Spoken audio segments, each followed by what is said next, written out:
aujourd'hui, concertation, 14h30 avec tous les syndicats et Olivier Dussopt, le ministre du Travail. Concertation pour faire quoi? Puisque personne n'est d'accord et que personne n'a l'intention de discuter. Nous, on est d'accord pour réformer.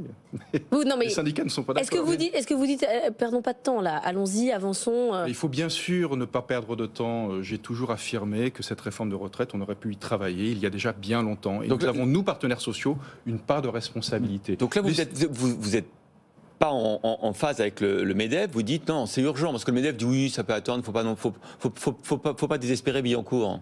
Écoutez, ça sera jamais le moment. Donc nous disons, il faut y aller. Alors, ça va faire plaisir à Bruno Le Maire, ça.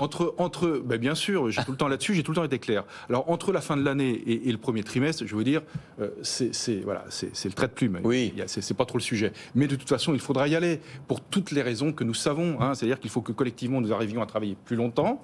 Et puis il faut équilibrer un régime, ne serait-ce tout simplement que pour tenir la promesse que nous devons à nos enfants et nos petits-enfants. À savoir que lorsqu'ils auront notre âge, moi j'arrive à 58 ans, qu'on puisse leur garantir une retraite décente. Sauf que vous venez de nous faire un tableau un petit peu apocalyptique quand même de ce qui allait se passer dans les PME et les TPE, avec probablement quand même du chômage partiel dans beaucoup d'entreprises qui vont devoir s'arrêter. Dessus, la réforme des retraites. On sait que la réforme des retraites, elle arrive très bien dans les entreprises. Elle se discute, elle met le brin, quoi, le feu. Vraiment, vous pensez que c'est le moment ? Oui, de toute façon, mais vous savez, il y a une chose à laquelle on n'échappera pas, c'est le principe de réalité. Voyez ? Et là, le principe de réalité, il nous saute à la figure. Pour autant, est-ce que la situation est désespérée ? Absolument pas, mais absolument pas.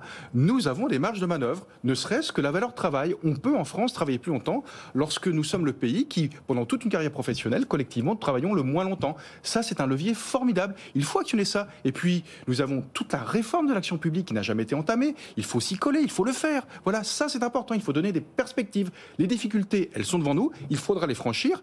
Nous sommes dans un pays où nous avons cette capacité de les franchir. En attendant, pour le faire, il faudra beaucoup de courage individuel et collectif.